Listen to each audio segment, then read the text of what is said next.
हाय दोस्तों। Today we have to discuss about the new things. मेरा नाम आप देख ही सकते हैं। मेरा नाम रिकी मैती है। मैं यूपीएससी मैं यूपीएससी आईएएस एंड आईपीएस के लिए पढ़ाता हूँ और पढ़ता भी हूँ। ठीक है ना। सीबीएसई बोर्ड का जो लैंग्वेज इशू है उसके ऊपर आज बात करेंगे। मेरा नाम रिक मैती है। ठीक है ना। क्या है big U turn? Governments new decision और डिसीजन जो है उन्होंने यू टर्न कर दिया ऑन 3 लैंग्वेजेस कंट्रोवर्सी। ये सुप्रीम कोर्ट वर्सेस जो सीबीएसई का जो है इसके ऊपर है। देखिए हमारे यहाँ पे जो सुप्रीम कोर्ट है वो माई बाप है, लेकिन वर्सेस सीबीएसई हमारी फंडामेंटल जो एजुकेशन है वो देखती है। अब ये education is associated with the our childrens. ठीक है, childrens and parents also impacting. Children को इम्पैक्ट क्रिएट करेगी तो चिल्ड्रन को करेगी, तो पेरेंट्स को तो करेगी ही करेगी, पेरेंट्स को करेगी। अब प्रॉब्लम पता है क्या है कि पेरेंट्स को तो करेगी, चिल्ड्रंस को भी करेगी। अब प्रॉब्लम चिल्ड्रंस को जो क्लास 8, 9 और ये 10 है, इनको क्या है कि पॉलिटिसाइज किया जा रहा है। पॉलिटिक्स में घुसाया जा रहा है। अब पॉलिटिक्स में अगर कोई बच्चा घुसता है, पॉलिटिक्स में जो बच्चा घुसता है वो क्या होता है कि डायरेक्टली घुसता है या तो इनडायरेक्ट। अब या तो डायरेक्टली घुसो या तो इनडायरेक्टली घुसो, पर प्रॉब्लम यह है कि डायरेक्टली इनडायरेक्टली ये इम्पैक्ट चिल्ड्रंस के ऊपर है, और चिल्ड्रंस के ऊपर होने से ये चीज डायरेक्टली इम्पैक्ट होती है पेरेंट्स के ऊपर। और पेरेंट्स भी कहाँ के, जो विलेज एरिया में अभी जो लोग हैं उनके बच्चे जो कि सीबीएसई ऑर्डर में पढ़ाई करेंगे, फिर जाके क्लास 10th देंगे, फिर नीट देंगे। नीट का हालत तो बहुत खराब है। फिर जेई मेंस एडवांस देंगे, उनका हालत खराब है। यूपीएससी देंगे, फिर उनका भी इम्पैक्ट क्रिएट करेगा। तो ये लॉन्ग टर्म ट्रेजेडी हम लोग यहाँ पे देख रहे हैं। अभी प्रॉब्लम इससे ऊपर का है हमारे पार्लियामेंट में। ठीक है ना। कोई भी ऐसा लॉ इनएक्टिवली काम नहीं करता जो कि एडुकेशन के ऊपर हो, क्योंकि हमारे यहाँ पे जो मिनिस्टर्स हैं, ठीक है, वो खुद ही करप्टेड है। वो खुद ही करप्शन के साथ लिप्त है। अब जब वो खुद ही करप्शन के साथ मिनिस्टर होके ये सब करेगा तो उसका तो इम्पैक्ट हमारे देश के कम से कम 90% लोगों के ऊपर पड़ेगा। 90% की बात कर रहा हूँ, 90%। ठीक है ना। अब 90% क्यों, और 99% और जो 10% का जो रेशियो है वो डिप्लोमेट्स हैं, वो मिनिस्टर्स हैं, वो पॉलिटिशियंस हैं। ठीक है, उनके पास पैसा है तो वो आउटसाइड जो एडुकेशन है उनके बच्चों का, ठीक है, जो एडुकेशन है, ठीक है ना, उसको वो क्या करेंगे, वो आउटसोर्स कर देंगे। ठीक है, तो बाहर से भर के आओ। जो यही तो हो रहा है। तो मतलब क्या है कि जब आप हायर एजुकेशन लेने के लिए जाएंगे तो हायर एजुकेशन हमेशा मिनिस्टर्स क्या करते हैं, आउटसोर्स कर देते हैं। आउटसोर्स कि भाई बाहर चले जाओ, यहाँ पे पढ़ना ही नहीं है। ठीक है, तो ये सब चीजें हैं और इसके ऊपर डिस्कस करना। आप देख रहे हैं कि ये लोग और कैमरा यहाँ पे फोकस किया हुआ है। ये सब लोग अभी क्या है, इस बिल के ऊपर पॉलिटिक्स और ज्यादा टीआरपी गेम और मीडिया चैनल्स इसके ऊपर लगी पड़ी हैं। लेकिन एक्चुअल में क्या है, ग्राउंड रियलिटी जो है, ग्राउंड का जो एक होता है ना फॉरम, वो ग्राउंड हिला हुआ है। ठीक है, तो वो सबसे बड़ा अभी दिक्कत कर रहा है। और सबसे बड़ी बात क्या है कि हमारे यहाँ पे पॉलिटिशियन बनने के लिए you have to be getting everything. Politician बनने के लिए if you become politicians then it's very easy to become, if rather than क्या है कि जब आप यूपीएससी क्लियर करते, क्या होता है कि हमारे जो यूपीएससी सीएससी क्लियर करता है ना, उसको सिक्योरिटी का बड़ा वो होता है कि मुझे अपनी जिंदगी में लाइफ सिक्योरिटी चाहिए। पॉलिटिशियन को ऐसा नहीं होता, पॉलिटिशियन को देखते हैं ना, पॉलिटिशियंस हैव नो सिक्योरिटी, लेकिन फिर भी वो मतलब पार्लियामेंट में जाता है, पार्लियामेंट में जाके भाषण देता है। क्यों? वो अनएडुकेटेड होता है उसको, लेकिन आज जो अनएडुकेटेड आदमी होता है ना, उसका जो करेज करेज सिस्टम है, करेज करेज वो सबसे हाई होता है। और जो पढ़ा लिखा व्यक्ति होता है उसका इगोइस्टिक माइंडसेट थोड़ा लो होता है, तो वैसा चलता रहता है। अभी जैसे अभी हम जब जो चीज के ऊपर हम डिस्कस करेंगे, वाई न्यूज, पहले तो हम वो बात करते हैं। हिंदू न्यूज़पेपर में देखो कि सीबीएसई के ऊपर बात किया गया है, relax 3 language policy for the class 7, 8, 9। अब देखिए 7, 8, 9 के बच्चे इनडायरेक्टली और डायरेक्टली पॉलिटिकली इम्पैक्टेड होंगे।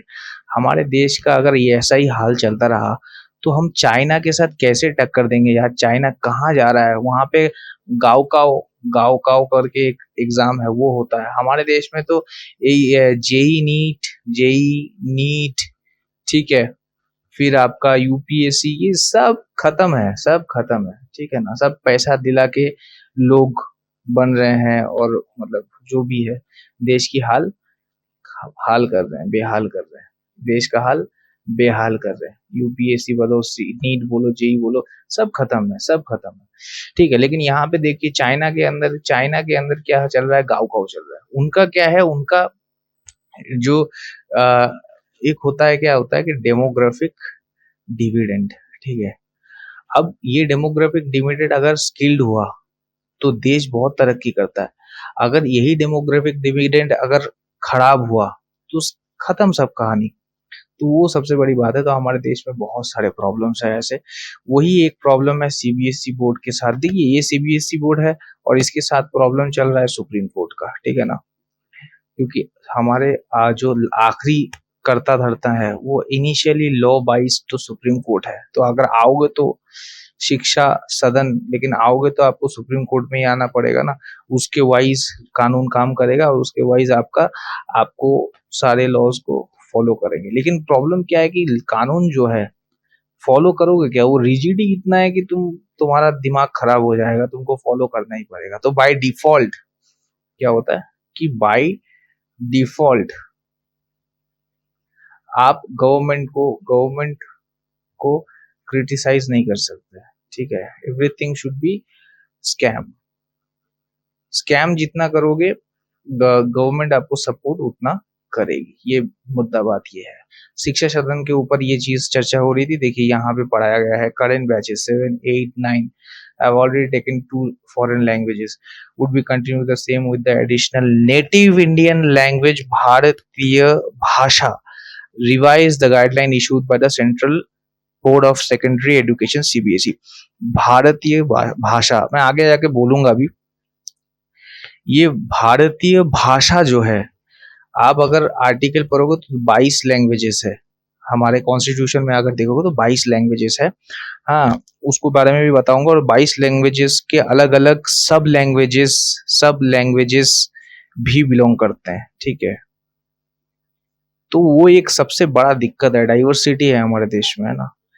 डाइवर्सिटी भी कौन सी डाइवर्सिटी है भाई? कल्चरल, ठीक है, कल्चरल डाइवर्सिटी। तो कल्चरल डाइवर्सिटी भी बहुत ही रिच है। तो वो रिचनेस के कारण क्या होती है? रिचनेस वो रिचनेस के कारण चीजें थोड़ी सी डिफरेंट हो जाती है। और क्या है कि लैंग्वेज डेकोरम के ऊपर हम लोगों ने बात किया और उसमें क्या है, 3 formula in the CBSE school. Supreme Court inquire on 3 language formula. Supreme Court had initiated the inquiry regarding to the Union Government, CBSE, NCRT to report the preparation for the implementing 3 language formula for class 9 student across CBSE on by the July 1st 2026। ये report के हिसाब से मैंने आपको यहाँ पे लिखा है।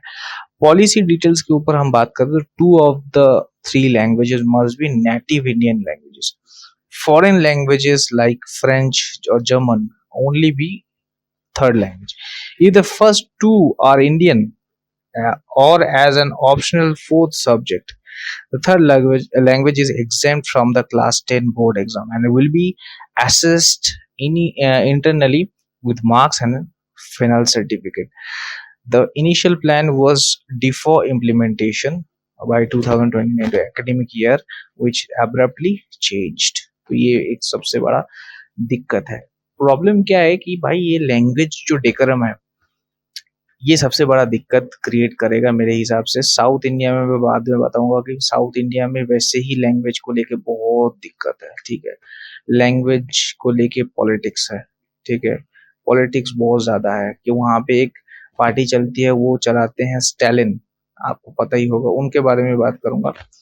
और ये क्या है कि framework of the national education policy, ठीक है, इसको भी इम्पैक्टेड करता है। नेशनल एजुकेशन पॉलिसी 2020 को भी इम्पैक्टेड क्रिएट करता है थ्री लैंग्वेज फॉर्मूला के तहत, और ये सेंट्रल गवर्नमेंट इनके साथ जुड़ी हुई है क्योंकि central board of secondary education introduce किया गया है इसके अंदर, ठीक है ना। चीजें ऐसी है।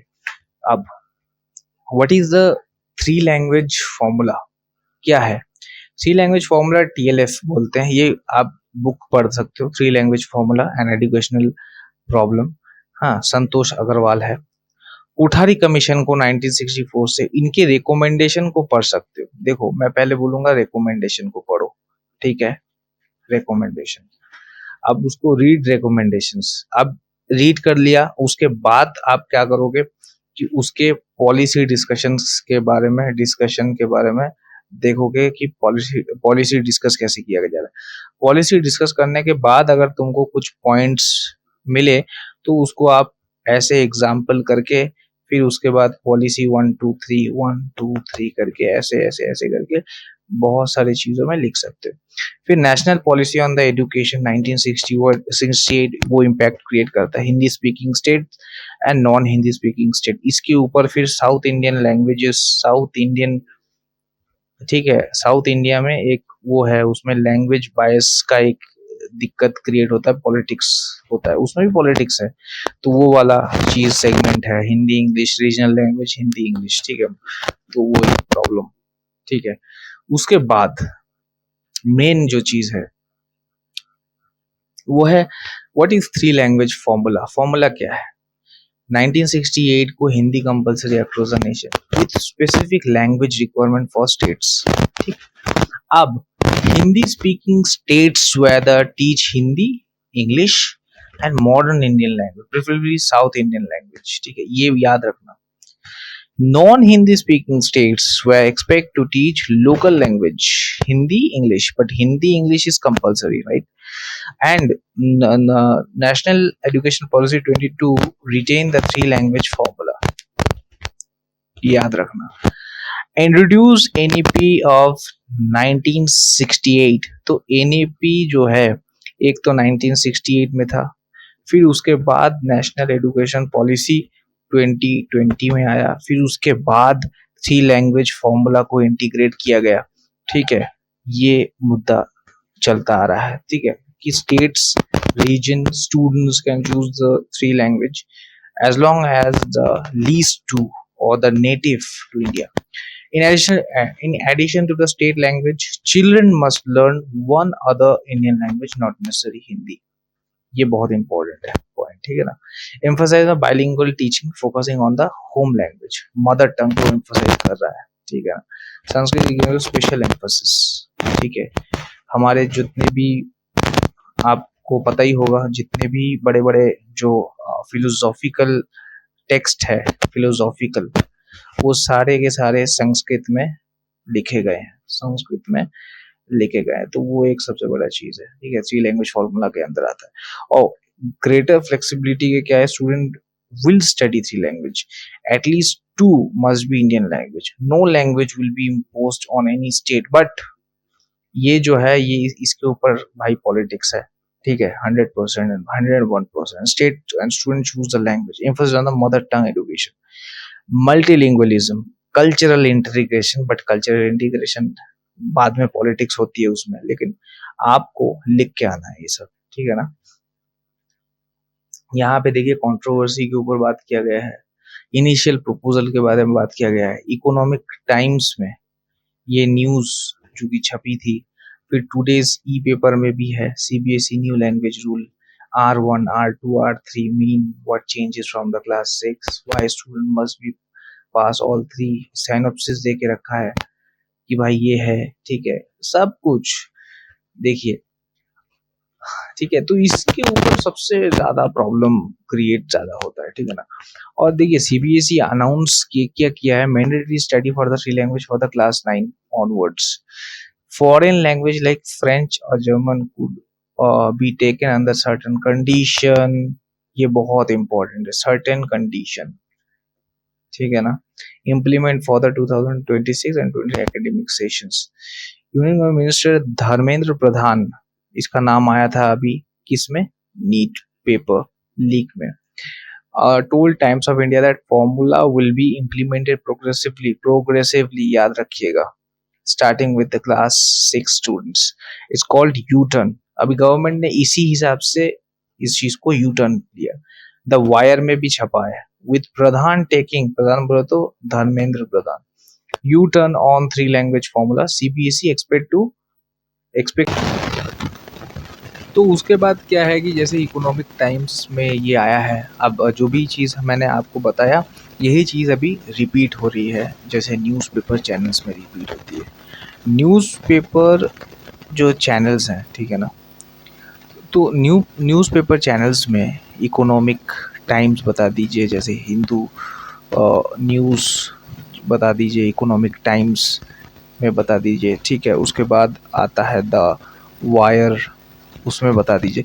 तो इनमें क्या होता है, इनमें सबसे बड़ी बात होती है, पहले तो एक टॉपिक होता है, फिर टॉपिक को रीच बढ़ाने के लिए ये लोग चीज़ों को, जैसे यू टर्न कर दिया तो वो फिर वो बताने लगेंगे कि यू टर्न कर लिया। लेकिन आपको क्या करना है, आपको सबसे बड़ी तो चीज़ है, आप पहले जाओ, पहले टॉपिक जो भी टॉपिक है उसके ऊपर पहले सर्च करो, ठीक है ना, और उसमें जिस्ट क्या है उसमें जिस्ट देखो, और जिस्ट के ऊपर फिर देखो कि भाई ये जो मैंने पढ़ाया है, ये जो पढ़ा है ये यूपीएससी ओरिएंटेड है कि नहीं। तो मैंने आपको क्या बता दिया, आपको दिखा दिया, हमारे यहाँ पे सीबीएसई बोर्ड है, सीबीएसई बोर्ड जैसे गवर्नमेंट उसको टैकल करती है, क्यों करती है, क्योंकि यहाँ पे सुप्रीम कोर्ट के साथ उसके कुछ टाइप्स, कुछ प्रॉब्लम्स, कुछ दिक्कत अभी चल रही है, तो ये इसलिए खबर बना हुआ है, तो इसलिए इसको हीट मिल रही है। हीट का मतलब क्या होता है, हीट का मतलब ये होता है कि भाई इसको फोकस उस हिसाब से मिलते जा रहा है, क्योंकि गवर्नमेंट के साथ उसका डायरेक्ट टाई अप है, जितना आप करोगे उतना फिर गवर्नमेंट भी आपको सपोर्ट करेगी, तो वो एक सिस्टम बनता जाता है, समझ रहे हैं।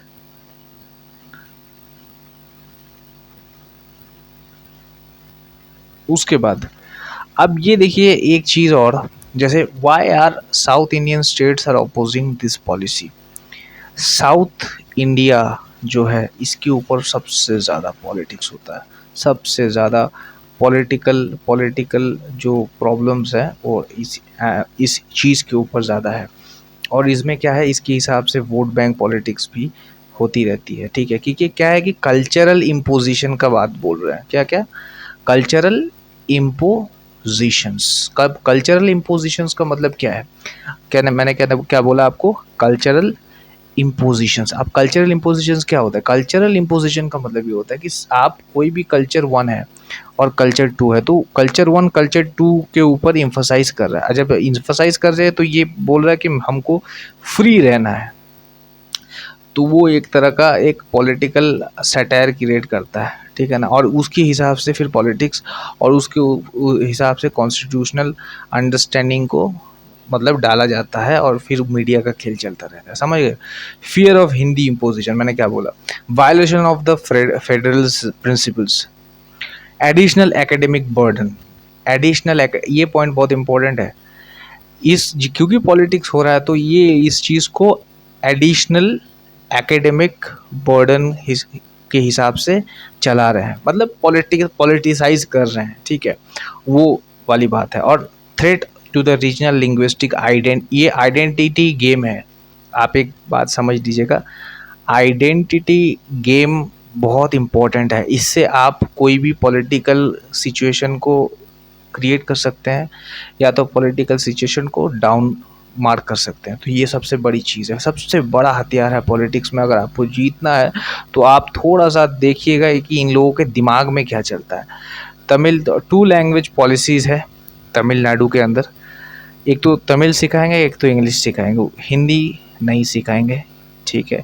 संस्कृत भी नहीं सिखाएंगे, हिंदी तो सिखाएंगे नहीं, ठीक है, संस्कृत भी नहीं सिखाएंगे। तो ये 2 चीज़ को ये मान के चल रहा है। और क्रॉस इश्यूज़ क्या है, लैंग्वेज पॉलिसी मतलब और फेडरल ऑटोनॉमी। फेडरल ऑटोनॉमी में क्या होता है, फेडरल ऑटोनॉमी का मतलब होता है कि आदमी चाहता है कि भाई सीधा सीधी कि मेरे को फ्री रहना है भाई, मेरे ऊपर इम्पोज मत करो, मेरे को मर्जी होगा तो मैं पढ़ूंगा, नहीं तो नो। तो वो चीज़ के बारे में बोलना चाहते हैं। जैसे तमिलनाडु का कंसर्न है कि लिंग्विस्टिक इम्पोजिशन इम्पोज कर रहे हैं, यही चीज़ को मैंने आपको दिखाया कि इम्पोजिशन क्या होता है। अब क्या है कि state government views on the new curriculum framework centralising measures of prevailing Hindi and a threat to the linguistic diversity. 3 language formula seen in the covert mechanism for the Hindi expansion in the non-Hindi regions. ये expansion जो है ना भाई, सच बताऊं तो ये political नहीं है, लेकिन इसको पॉलिटिसाइज करवा दिया जाता है। गवर्नमेंट खुद बोल रही है कि भाई तुमको जो लेना है लो, हमको कोई दिक्कत नहीं है, क्योंकि कानून के अंदर अभी सुप्रीम कोर्ट के अंदर खेल चल रहा है, वो फाइनल नहीं है अभी, ठीक है ना। और उसमें गवर्नमेंट और जो सिस्टम है वो यू टर्न भी मार रही है। यू टर्न का मतलब क्या है, पॉलिसीज़ को रिवर्स कर रही है।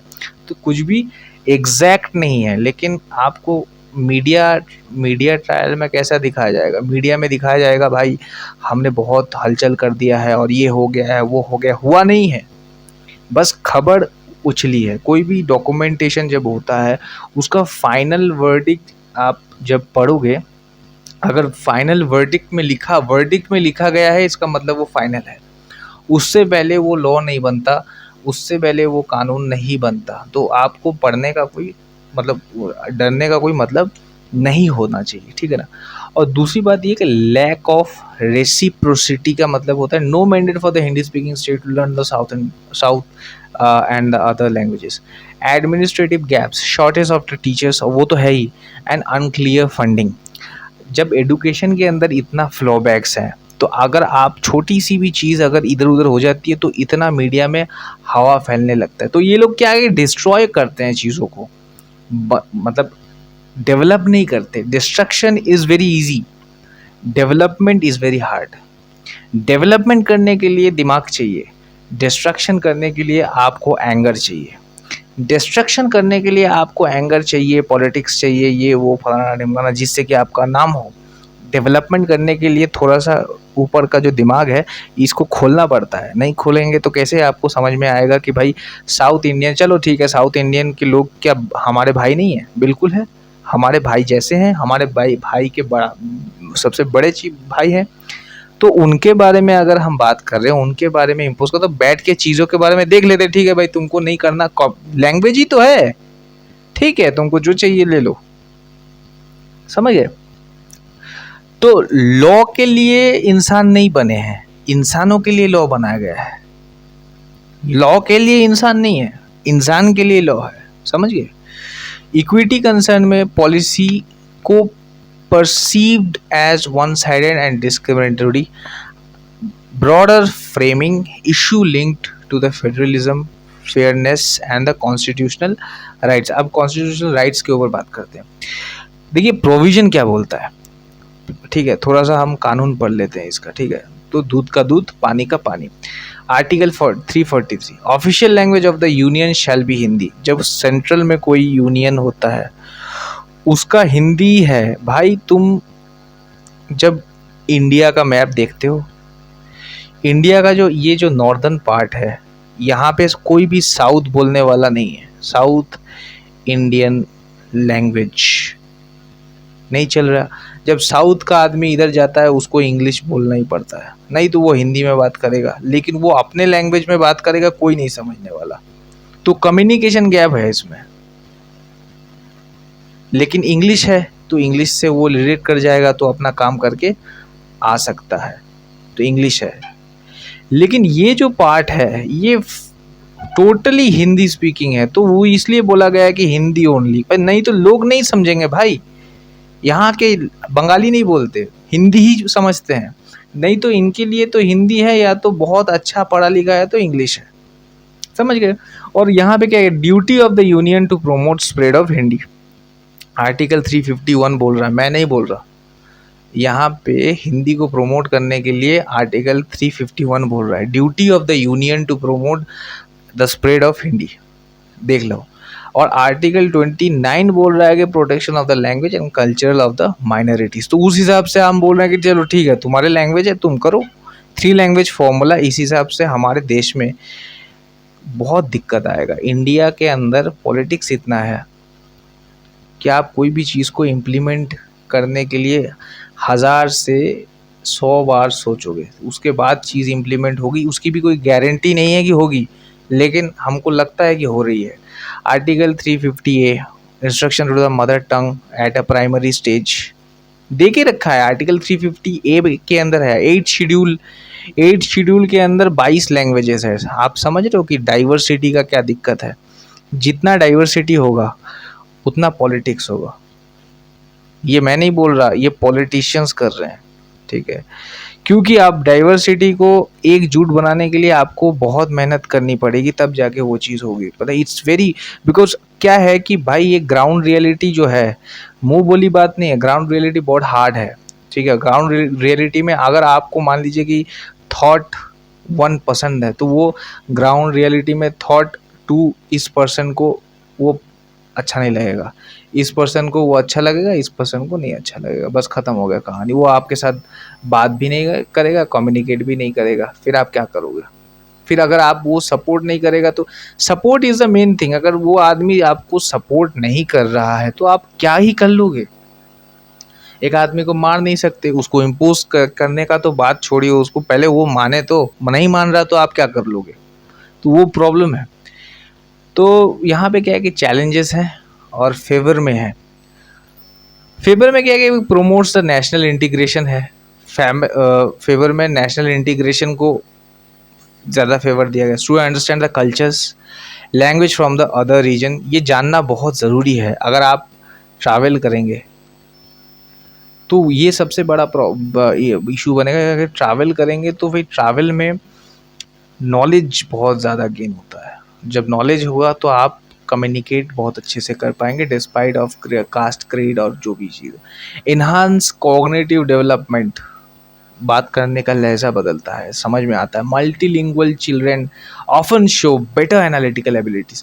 जो एनालिटिकल एबिलिटीज़ है आपकी, वो एनालिटिकल एबिलिटीज़ तब आती है जब आप लैंग्वेज के ऊपर पकड़ रखते हो। लैंग्वेज के ऊपर तब पकड़ रखते हो जब आपको बात करना, मतलब कम्युनिकेशन आपकी बहुत तगड़े हो। अगर कम्युनिकेशन तगड़े नहीं हो तो, जैसे कम्युनिकेशन में अगर अच्छे नहीं हो तो खेल ख़त्म है दोस्त। Enhance cognitive development, preserve Indian languages, encourage learning of indigenous languages, improve employability, knowledge of the multiple language can increase opportunity।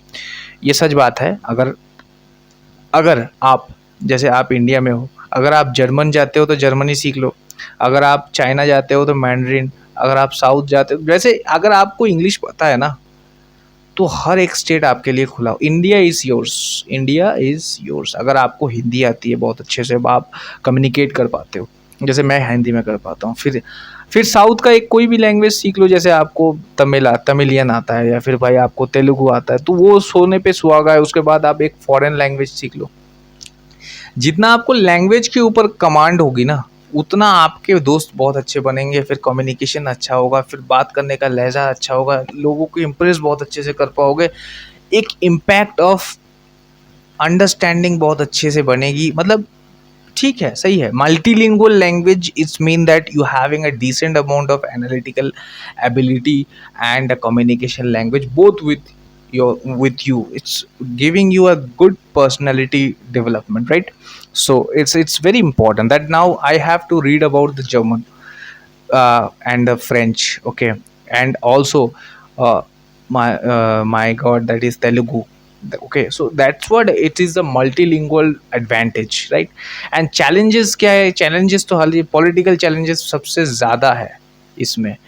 अच्छी चीज़ आपको कोई नहीं सिखाएगा, अच्छी चीज़ आपको कोई नहीं बोलेगा, लेकिन बुरी चीज़ आपको बोलेगा, क्योंकि create state, central state dispute create करेंगे, possession of the Hindi domination, ये सब बेकार की बातें बोलेंगे। ऐसी बातें होती नहीं है। सबको काम धंधा चाहिए, पैसा चाहिए, घर चलाना है उसको, अपना बहू बेटियां हैं, फिर बच्चे हैं, फिर उसको पढ़ाना है। फिर हर आदमी का बहुत प्रॉब्लम होता है, साउथ में भी है। Problem is a common thing, language is not, but उसको क्रिटिसाइज करने के लिए ऐसा एडमिनिस्ट्रेटिव चैलेंजेस बहुत है। लैंग्वेज के टीचर्स नहीं है, शॉर्टेज ऑफ टेक्स्ट बुक्स नहीं है, ठीक है, तो पढ़ने के लिए लोग, बच्चा आएगा कैसे? फिर एजुकेशन बहुत बोरिंग भी है, एजुकेशन हाई भी है, एजुकेशन बहुत बोर्ड भी है, आपको बहुत बोर्ड, दिमाग बोर्ड हो जाता है। तो उसको इंटरेस्टिंगली आपको लेके आने के लिए भी तो एक चीज़ चाहिए। तो और सबसे बड़ी बात है कि बर्डन ऑन द स्टूडेंट्स, पढ़ने के लिए मन नहीं लगता, क्योंकि जो पढ़ा रहा है उसको खुद ही अच्छा नहीं लगता। अनइवन इम्प्लीमेंटेशन अक्रॉस स्टेट्स, तो ये सबसे बड़ा प्रॉब्लम है। यूपीएससी पर्सपेक्टिव से आपको क्या और चीज़ देखनी है, तो हम वो चीज़ के बारे में ज़्यादा डिस्कस करेंगे। क्यों? क्योंकि यूपीएससी इज अनप्रेडिक्टेबल, राइट? और यूपीएससी को क्रैक करने के लिए आपको मल्टी पॉइंट्स आपके दिमाग में होने चाहिए, कि ये भी है, ये भी है, ये भी है, ये भी है, ये भी है, ये भी है। 6 पॉइंट्स आपको अगर आपने मास्टर कर लिया, तो 7वां पॉइंट भी मास्टर कर लोगे आप, फिर 8वां पॉइंट भी मास्टर कर लो, फिर ऐसे ऐसे चलता रहेगा। फिर चीज़ें क्या होती है, दिमाग के अंदर बैठ जाती है। तो आपको जनरलिस्ट होना पड़ता है, आप मल्टी ऑप्शनल सब्जेक्ट को लेके ज़्यादा सोच सकते हो। जो आदमी एनालिटिकल होता है, एनालिटिकल एबिलिटी वाले जो लोग होते हैं, जो और जिसका कम्युनिकेशन बड़ा तगड़ा है, कम्युनिकेशन इज, तो यही चीज़ मैं आपको बोलना चाहता हूँ कि अनप्रेडिक्टेबिलिटी लाइफ में बनी रहेगी। आपको क्या करना है, चीज़ों को इजी वे में रखना है, ठीक है। All time learning, all time जो लर्निंग्स है उसको अपने अंदर एक्सेप्ट करके जाना है। एंड सबसे बड़ी चीज़ ये है कि मेरे दोस्त, सबसे बड़ी चीज़ की पर्सपेक्टिव, यूपीएससी का जो पर्सपेक्टिव है वो जानने की कोशिश करो। कोई भी एक टॉपिक आ गया, ठीक है, कोई भी रैंडम टॉपिक्स आ गए, उस टॉपिक के अंदर मीडिया में जो हाइप कर रहा है वो तो छोड़ो, लेकिन मीडिया में वो टॉपिक हाइप हुआ, अब उस टॉपिक को यूपीएससी के साथ रिलेट करने की कोशिश करो कि उसमें एग्ज़ाम में क्या वो देना चाहता है, राइट? तो वो आपको एक क्रिस्टल, एक क्लियरिटी जो है वो आपको मिलेगी, ठीक है ना? वो सबसे बड़ी इंपॉर्टेंट चीज़। फिर प्रीलिम्स के फैक्ट्स, ठीक है, उसमें कोठारी कमीशन 1964 से 1966 ये जानना बहुत ज़रूरी है। फिर नेशनल एजुकेशनल पॉलिसी, उसके बारे में 9PE के बारे में आप 1968 के बारे में पढ़ो। फिर NEP 2020, फिर आर्टिकल 21, 343, 350A, 351, फिर 8 शेड्यूल। मैं ये नहीं बोल रहा कि आपको सब कुछ पढ़ना है, लेकिन आपको सब कुछ मेंशन करना है। आपने कोई एक चीज़, कोई एक क्वेश्चन है उसको पढ़ा, ठीक है, पढ़ लिया, ठीक है, अब उसको लिखना है। अब जब लिखेंगे तब कैसे लिखेंगे? 1 लाइन लिखा, 2 लाइन लिखा, 3 लाइन में एग्जाम्पल दिया, फिर एग्जाम्पल दिया, फिर दूसरा लिखा, फिर तीसरा लिखा, फिर एग्जाम्पल दिया, फिर चौथा लिखा, 5वां लिखा, 7वां लिखा, फिर एग्जाम्पल दे के फिर धीरे धीरे धीरे उस चीज़ को एक अच्छे से सम अप हम बोल सकते हैं कि सम अप कर सकते हैं, ठीक है। तो भी क्या होता है कि जब आप चीज़ों को सम अप करते हैं, चीज़ों को मेंशन करते हैं, पॉलिश तरीके से लिखते हैं, पॉलिशिंग करते हैं, चीज़ों के साथ खेलते हैं, तो आपको एक बहुत अच्छा क्लैरिटी मिलती है किसके ऊपर? सब्जेक्ट्स के ऊपर। जब आप सब्जेक्ट के ऊपर क्लैरिटी आपको मिलने लगती है, तब आपको समझ में आता है कि हमको इस एंगल से भी चीज़ों को हैंडल कर सकते हैं, है ना? तो आपको मल्टी डायरेक्शन मिलता है। क्या होता है? Multi direction. और वो इस मल्टी डायरेक्शन को आप कोप अप करेंगे यूपीएससी के साथ, है ना? यूपीएससी में यू का मतलब होता है अनप्रेडिक्टेबल, राइट? क्योंकि यूपीएससी जो है वो अपने आप में अनप्रेडिक्टेबल है। फिर वे फॉरवर्ड की बात करते हैं। वे फॉरवर्ड का मतलब होता है इस, अभी तो ये हो गया, अभी उसके बाद क्या, what next? You way forward का मतलब होता है व्हाट नेक्स्ट, तो उसमें क्या है, respect cooperative federalism. Cooperative federalism का एक पार्ट है कि आप कोऑपरेशन करो। एक एक स्टेट वन है, एक स्टेट टू है, स्टेट वन स्टेट टू। अब ये स्टेट वन स्टेट टू क्या करेगा, अगर ये कोऑपरेट करे तो आधे से ज़्यादा प्रॉब्लम सॉल्व हो जाती है। लेकिन इंसान ऐसा नहीं करता, क्योंकि इंसान होता है ग्रीडी। अब वो ग्रीड के चलते क्या करता है, पॉलिटिक्स करता है। अब जो पॉलिटिक्स करेगा और पॉलिटिक्स करके इस चीज़ को तोड़ने की कोशिश करेगा, तोड़ के खाने की कोशिश करेगा, तो उससे क्या होता है, प्रॉब्लम क्रिएट होता है डेमोक्रेसी में। ठीक है, इंडियन डेमोक्रेसी खतरे में बोलते हैं ना बहुत लोग, तो वो दिक्कत क्रिएट करता है। फिर बोलते हैं कि ये कर लिया, फिर उसके बाद है avoid compulsory imposition of any language. Impose करना बंद करो यार, हमको फ्रीडम चाहिए, हमको फ्री रहने दो, हमको अच्छा लगेगा तो हम लेंगे, नहीं तो नहीं लेंगे। तो वो बोल रहा कि complete imposition is very important for this. फिर इम्प्रूव टीचर अवेलेबिलिटी, ये बहुत बड़ा एक प्रॉब्लम है, ठीक है, इसको मेंशन पहले करना, ठीक है, कि टीचर नहीं है।